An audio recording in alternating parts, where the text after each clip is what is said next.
வெளியூர் பயணமா? ரிசர்வேஷன் கிடைக்கலையா? படிக்கட்டு ஏறி இறங்க ரொம்ப சிரமமா இருக்கா? டிராப் டாக்ஸி புக் பண்ணுங்க. ஒரு வழி கட்டணம் மட்டுமே. டிராப் டாக்ஸி, எங்கும் எப்போதும். திரு அமித்ஷா அவர்கள் நேற்றைய முன்தினம் காரைக்காலுக்கு பாரதிய ஜனதா கட்சியினுடைய பொதுக்கூட்டத்திலே பேசுவதற்காக வந்திருந்தார். அந்த கூட்டத்திலே அவர் பேசும் பொழுது காங்கிரஸ் ஆட்சியில் நாராயணசாமி அவர்கள் முதலமைச்சராக இருக்கும் பொழுது 5 ஆண்டு காலம் வளர்ச்சி எதுவும் ஏற்படவில்லை, தொழிற்சாலைகள் கொண்டு வரவில்லை, சட்டம் ஒழுங்கு சீர்கட்டிருந்தது, நாராயணசாமியுடைய அரசு ஊழலிலே சிக்கியிருந்தது,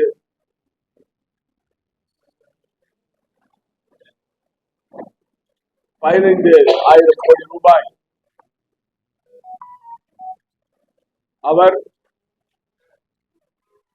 ஊழல் செய்திருக்கிறார். அது மட்டுமல்லாமல் அவர் ஏடிஎம் மிஷின் போல செயல்பட்டு காங்கிரஸ் கட்சியின் தலைமைக்கு நிதியை கொடுத்திருக்கிறார். தாழ்த்தப்பட்ட மக்களுக்கு சொந்தமான இடத்தை எல்லாம் அபகரித்திருக்கிறார். மலைவாழ் மக்களுக்கு ஒதுக்கப்பட்ட சென்டாக்கினுடைய இடத்தை ஏலம் போட்டு விட்டிருக்கிறார் என்று சரமாரியான குற்றச்சாட்டை என் மீது சுமத்தியிருக்கிறார். மாண்புமிகு உள்துறை அமைச்சர் திரு அமித்ஷா அவர்களுக்கு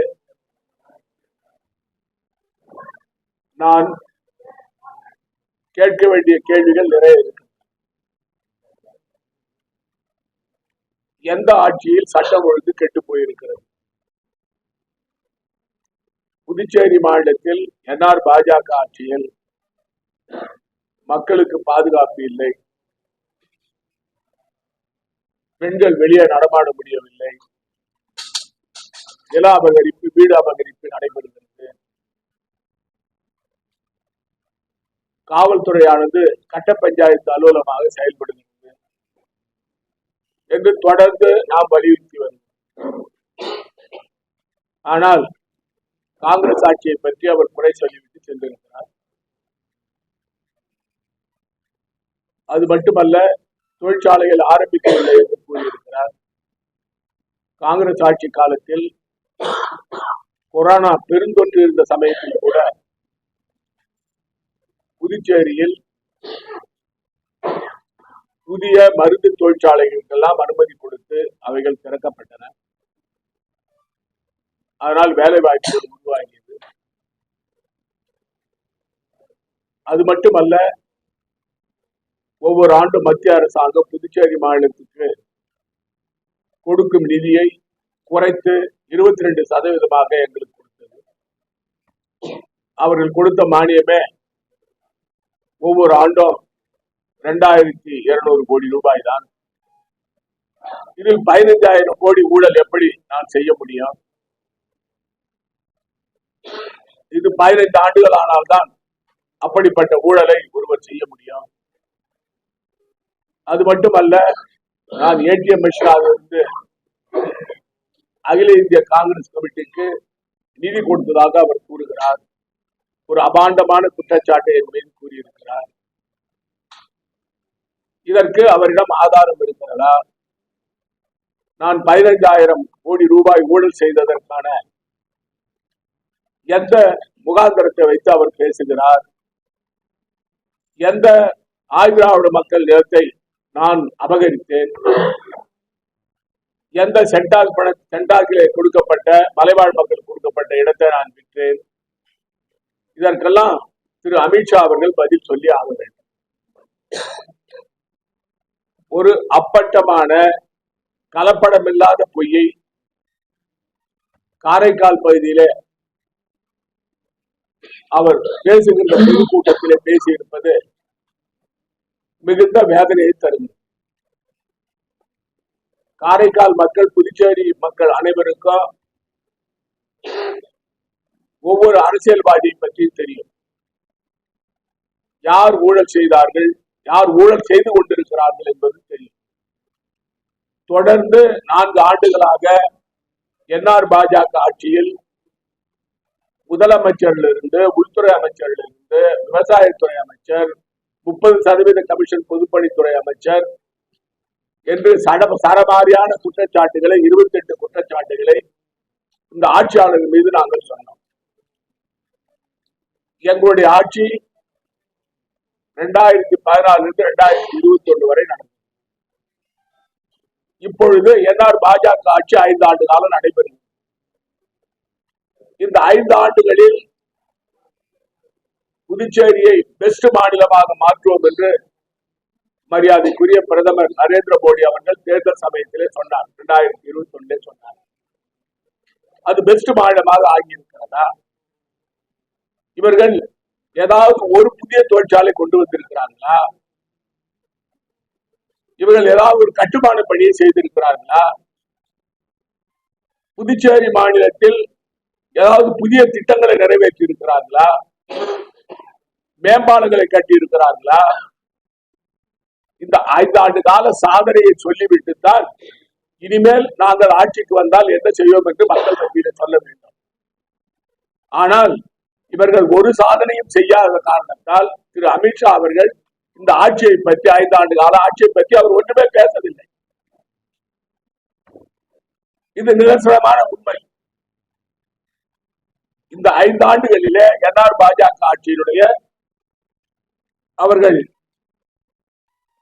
என்ஆர் பாஜக ஆட்சியினுடைய சாதனை என்ன? இந்த சாதனை இருந்தால் அவர் சொல்லி இருப்பார், திரு அமித்ஷா அவர்கள் சொல்லி இருப்பார். இதுல வேதனை தான் மிஞ்சி இருக்கிறது. அதாவது அவர் மேடையில யார் யாரை அமைத்து வைத்துக் கொண்டு அவர் பேசியிருக்கிறார். போலி மருந்து ஊழலிலே சிக்கி இருக்கின்ற மரியாதைக்குரிய ஏப்பலம் செல்வம் அவர்கள்,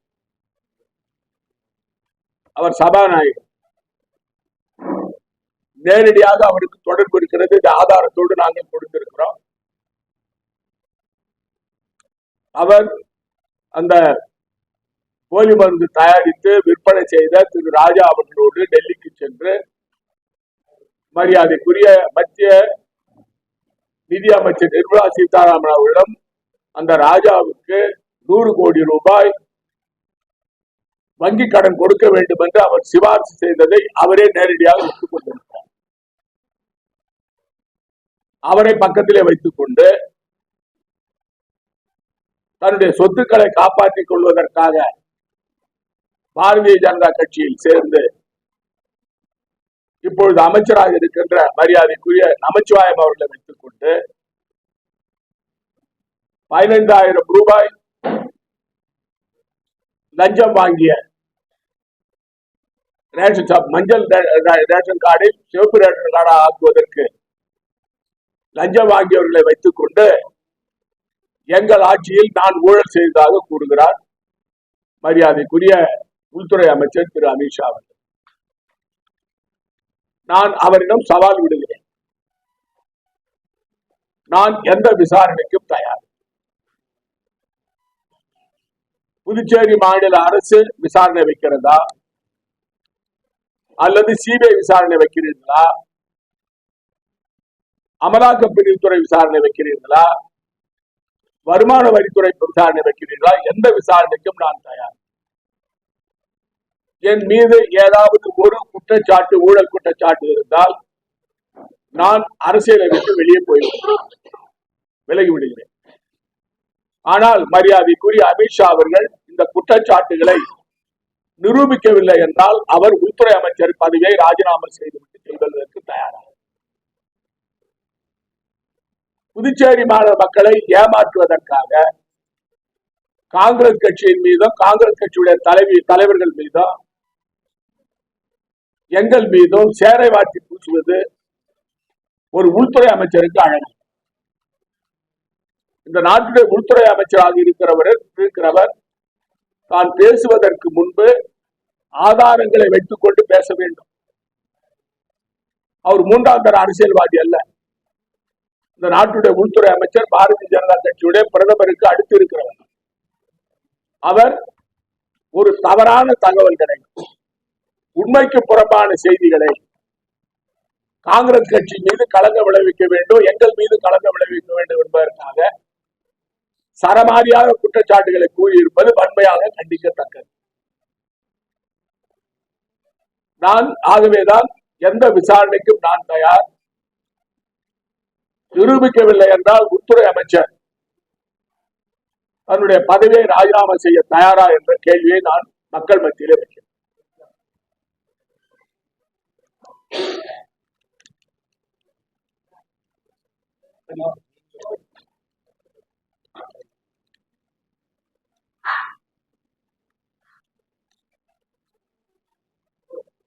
மத்திய உள்துறை அமைச்சர் அவர்கள் 5 ஆண்டுகளுக்கு பிறகு சென்ற சட்டமன்றத்தில் ஒரு முறை இருந்தார்கள்.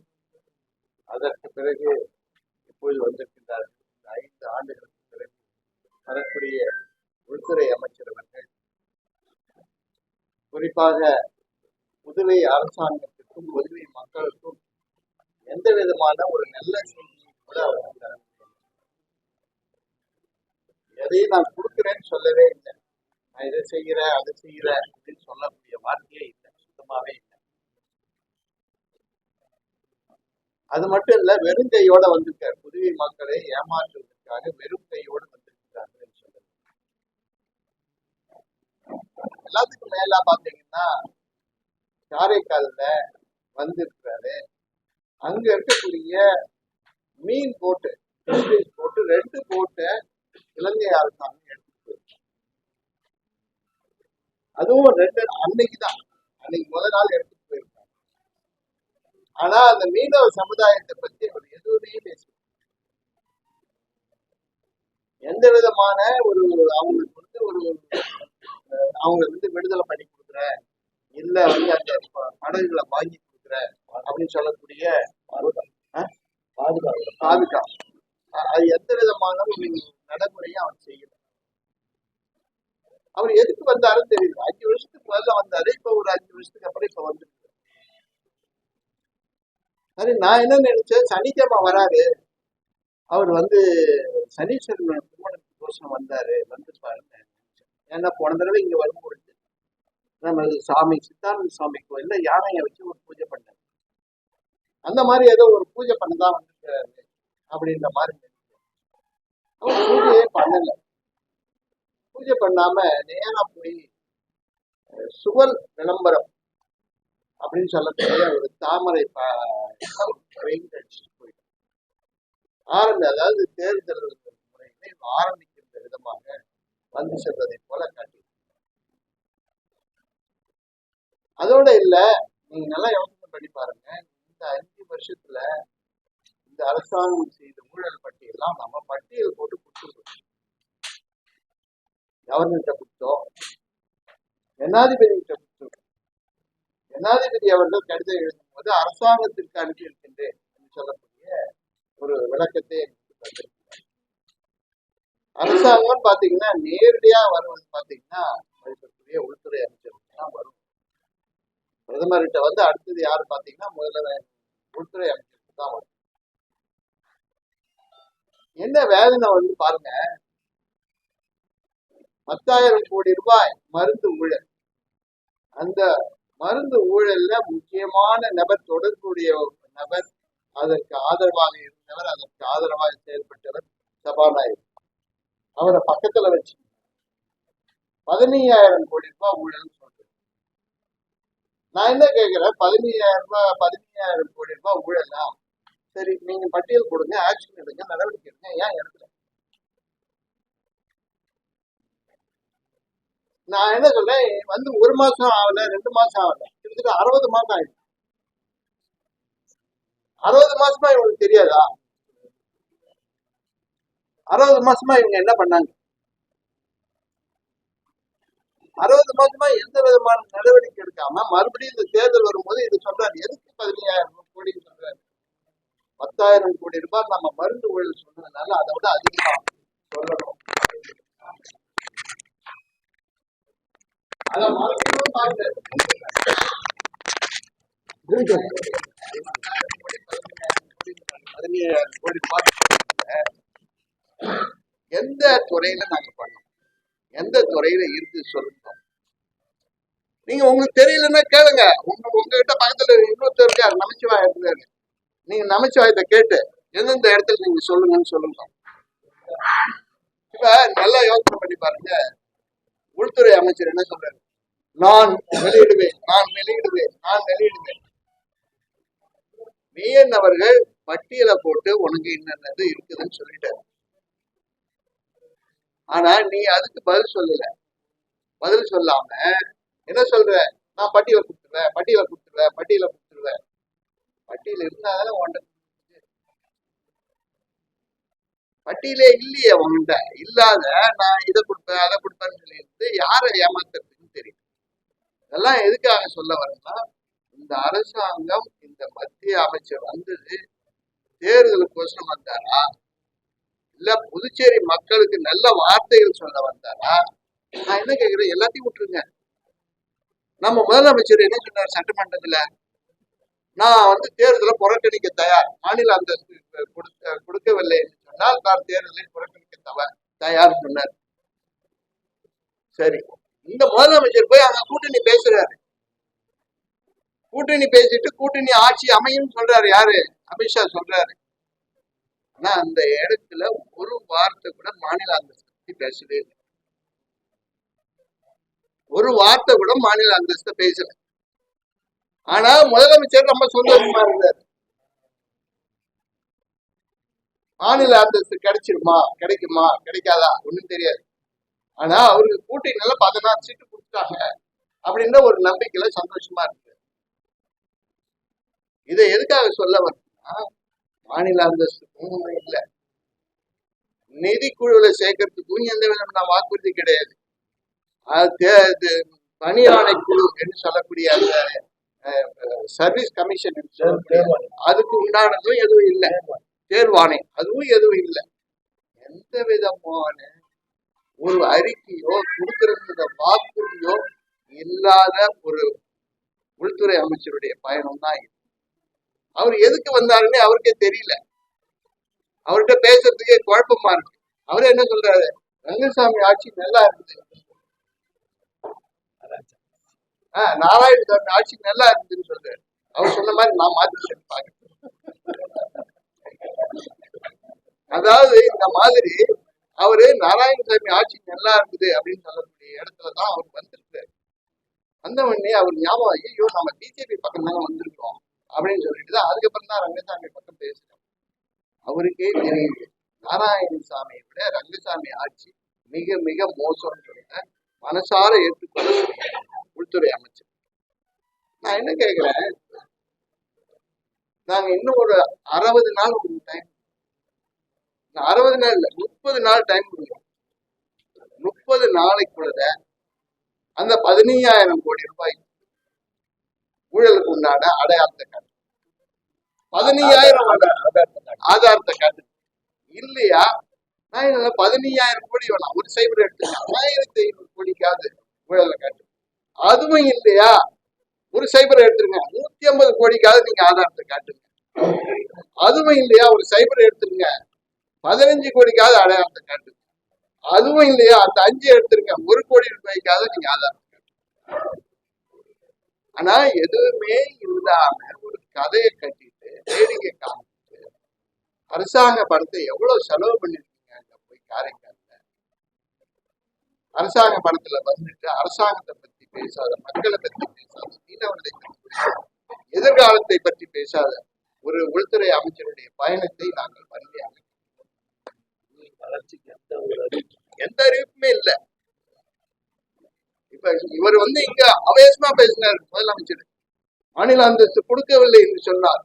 நாங்களும் தேர்தலை புறக்கணிப்போம் சொன்னார். இத அங்க போய் அமித்ஷா கிட்ட சொல்ல வேண்டியதானே. அங்க போய் கையை கட்டிட்டு வர எதுக்கு ஆகும்?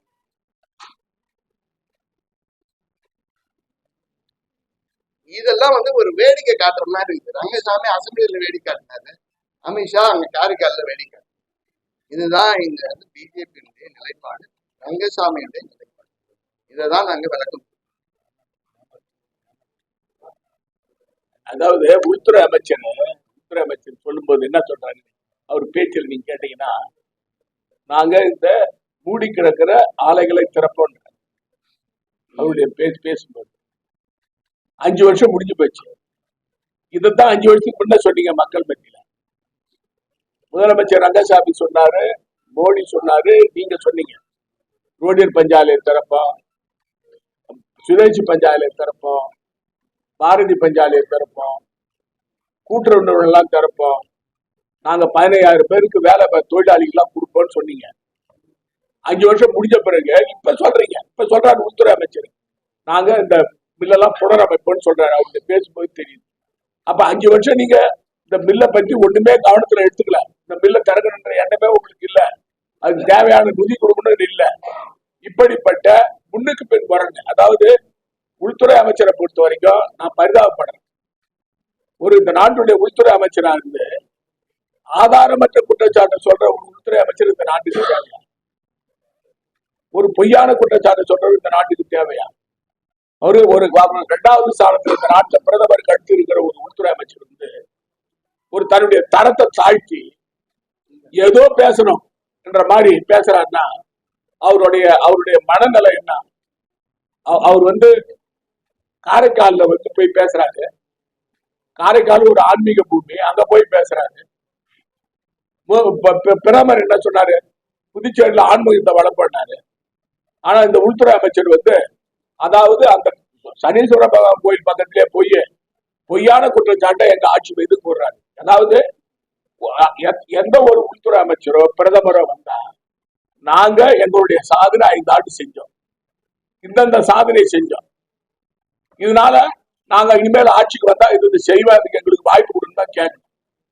இந்த 5 வருஷம் நீங்க ஒண்ணுமே செய்யாம, அவர் சொல்லாத காரணம் என்ன தெரியல, இந்த ஆட்சியில ஒண்ணுமே நடக்கல. 5 வருஷம் இந்த முதியோர் பென்ஷன் 500 ரூபாய் ஏற்றி கொடுத்து, மகளிர் உரிமை தொகை கொடுத்து என்ன செஞ்சீங்க? ஏதாவது ஒரு மேம்பாலம் கட்டினீங்களா? தொழிற்சாலை பண்ணாதீங்களா?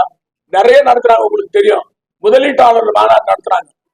நீங்க பாத்தீங்கன்னா ஹோட்டல்ல வந்து அக்காடு ஹோட்டல்ல முதலீட்டாளர் மாநாடு நடக்கும். அப்புறம் இங்க ஒரு ஹோட்டல் இங்க போத்தீஸ் பக்கத்துல ரெசிடென்சி ஹோட்டல்ல நடக்கும். அதாவது 3 மாசத்துக்கு ஒரு தடவை நடக்கும். ஏதாவது ஒரு தொழிற்சாலை வந்துட்டா, ஏதாவது ஒரு முதலீடு வந்துட்டா, ஒண்ணுமே செய்யாம 5 வருஷம். அதாவது 24 சீட்டு ஜெயிப்பாங்களாம். இவங்களால 4 சீட்டு கூட இந்த கூட்டணி ஜெயிக்க முடியாது. ஏன்னா பாஜக கூட்டணி 2026 சட்டமன்ற தேர்தலில் 4 இடம் கூட பெற முடியாது. ஏன்னா மக்கள் அவ்வளவு கோயிச்சு போய்க்கிறாங்க. நாங்க வந்து பாத யாத்திரை போகும்போது பார்த்தோம், மக்களுடைய எழுச்சியை பார்த்தோம், மக்களுடைய புன்முறுவல் எங்களை வரவேற்றதை பார்த்தோம், இந்த ஆட்சியை ஒழிக்கணும்னு சொல்றதை பார்த்தோம். பொதுவா மக்கள் மத்தியில பேசும்போது நீங்க உங்க காங்கிரஸ் தலைமையில் ஆட்சி வரணும்னு சொல்றதை நாங்க பார்த்தோம். அதனால இந்த உள்துறை அமைச்சருடைய அவர் பேசுறத புதுச்சேரி மாநில மக்கள், குறிப்பா காரைக்கால் பகுதி மக்கள் வந்து அனைவரும், புதுச்சேரி மாநில மக்கள் யாருமே ஏற்றுக்கொள்ள மாட்டாங்க.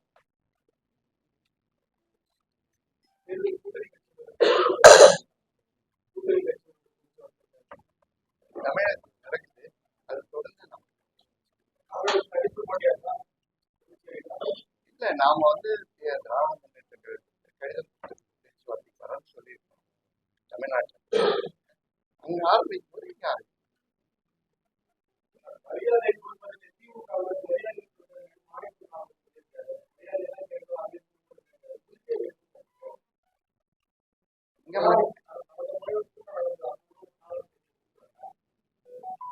கூட்டமே நடக்குது.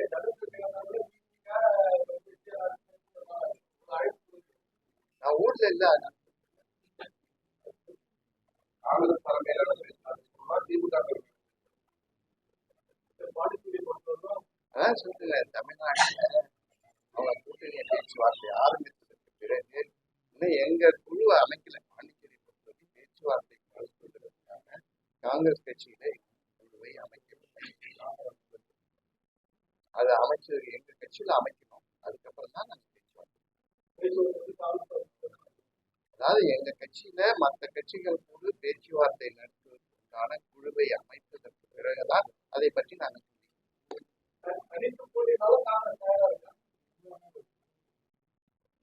எப்படி இருக்கா அப்படி பாத்துக்கலாம்.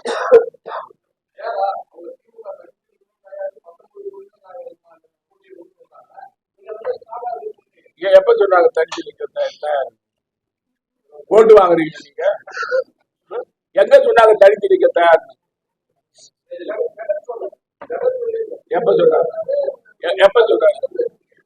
அவர் அப்ப சொன்னாரு 5 வருஷத்துக்கு முன்ன சொன்னாங்க.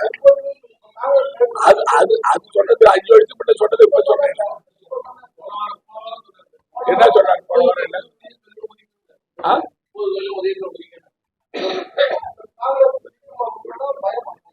அதாவது 30 தொகுதியிலையும் நாங்க வந்து ஜெயிக்கலன்னு சொன்னா என்ன நடக்குன்னு அவரே சொன்னாரு. உங்களுக்கு தெரியும்.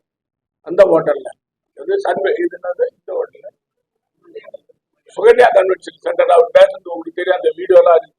அதுல நான் போக விரும்பல. அதுதான் நான் அதுல போக விரும்பலன்னு சொல்றேன்.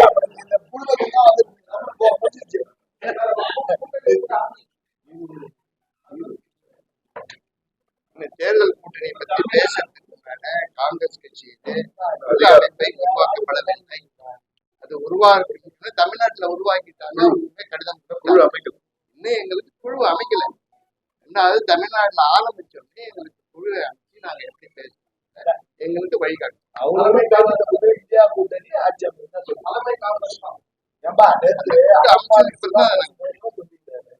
இந்தியா கூட்டணி ஆட்சி அப்படிதான் சொல்லிடுறாங்க.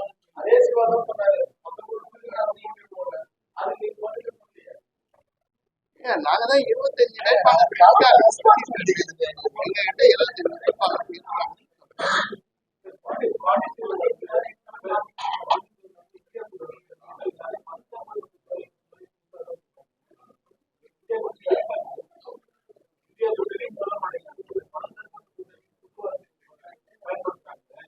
யார் பயன்படுத்த இந்தியா கூட்டணி தான் சொன்னாரு. இந்தியா மாநாட்டில் பேசும்போது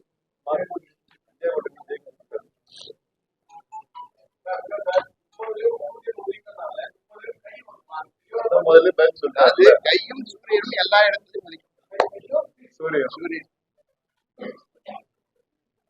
இதெல்லாம் போட்டு வாங்குறீங்க.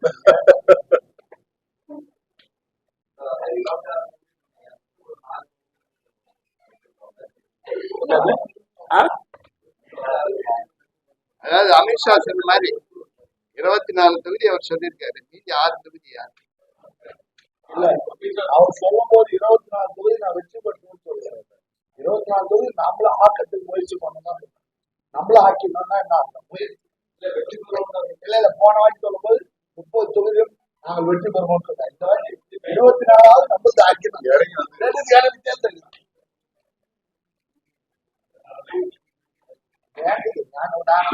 நீங்களே நாம 20 வாட்டி அதை பார்த்துப்போம். வேணுகோபால் காலையில 10 மணிக்கு வராது. பாத யாத்திரை 9 மணிக்கு நாம இதுல இருந்து ஆரம்பிக்கிறோம். ராஜீவ்காந்தி சிலையில இருந்து ஆரம்பிச்சு பெரிய மார்க்கெட்ல முடிக்கிறோம். அதுல அவர் நடுவில் கலந்து சிறப்பு என்னங்க ஆலோசனை கூட்டம் எதுவும் தனியா இருக்கு தமிழ்நாட்டில். அதான் சென்னைக்கு 7:20 வராரு. இங்க பை ரோடு இங்க வந்துடலாம். 10 மணிக்கு